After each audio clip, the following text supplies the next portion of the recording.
So I want to get on here today and just talk a little bit about my trip today. So like, I really don't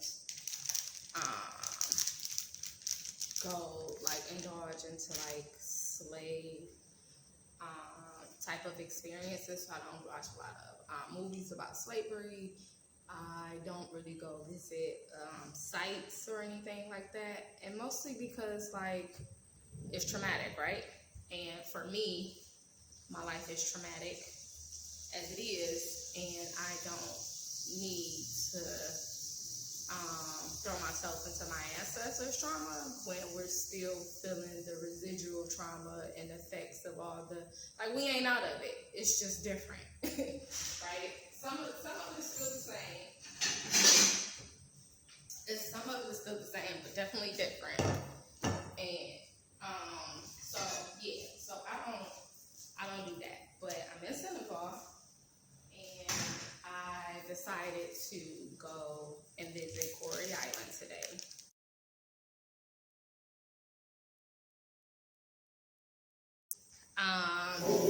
It was very interesting and very emotional.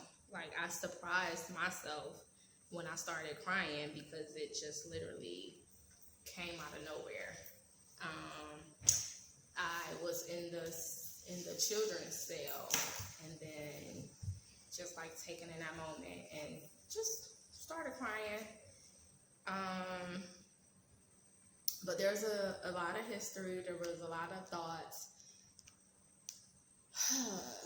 And it really was sad because when I went, sad isn't even the word.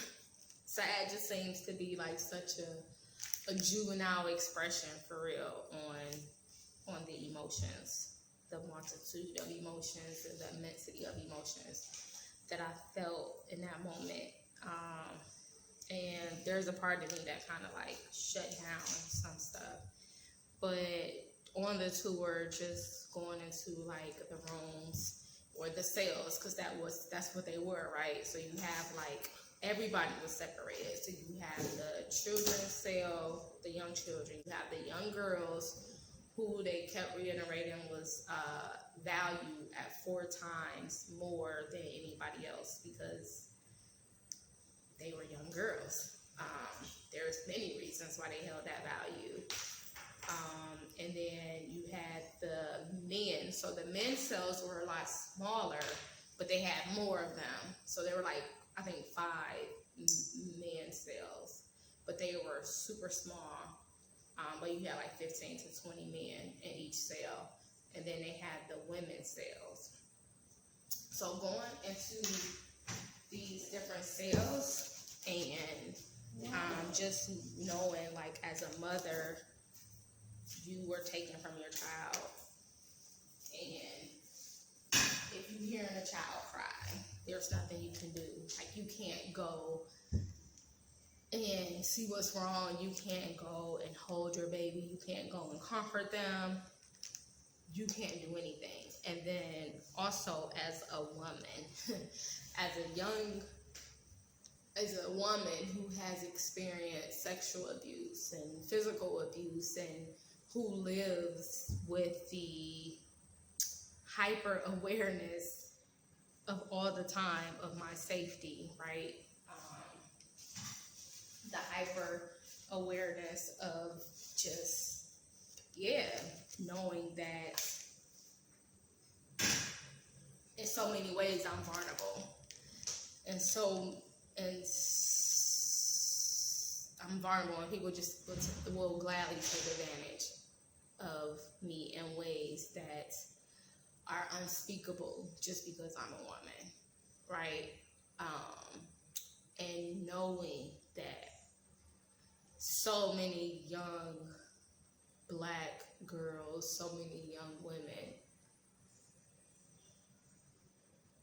had to live through unspeakable acts against them just because they were a woman. The men too, because let's not pretend that we don't know that Black boys and men, were were raped as well and had unspeakable acts done to them as well, right? And just hearing again and seeing where it happened, being in the physical space where young girls were raped and then impregnated with a child of rape, and then torn away from that child. Families torn apart purposely, because if you didn't know, when the slave trade began, and so Goree, okay, I'll come back to that, but when the slave trade first began many times, the Africans would overturn the boat and turn the boat back to the African shores, right? So what they did was they started separating families and tribes. The war is more expensive, but you can translate it here. John Fee.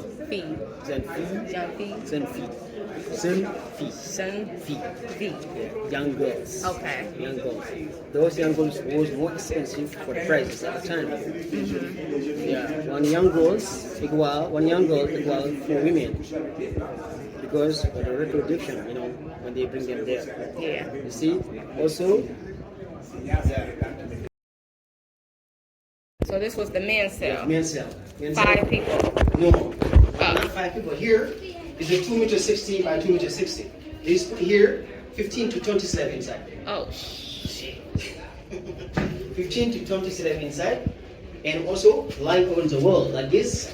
The chains on the necks, also the chains on the ankles. Those slabs, they only have just once a day to satisfy their need.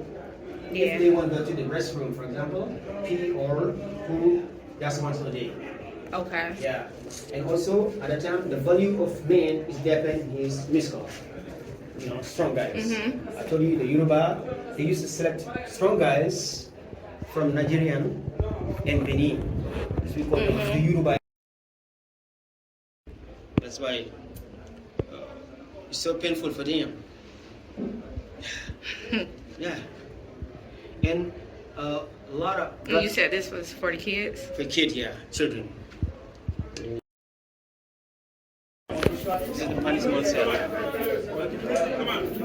Troublemakers.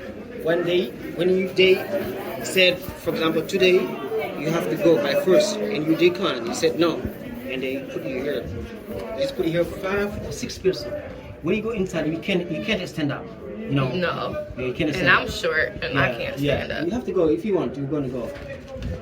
Yeah. See that? Yeah. Beans. Feed them only beans. And also after they gonna train them also 2 by 2. Watch out upstairs.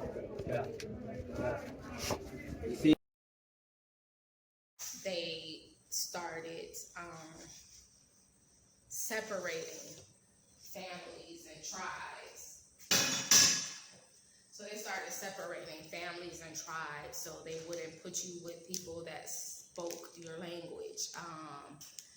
So that's where you had the intentional separation of person, of identity, of family, of anything familiar, right? Literally, you were stripped of everything that was familiar, everything that you knew.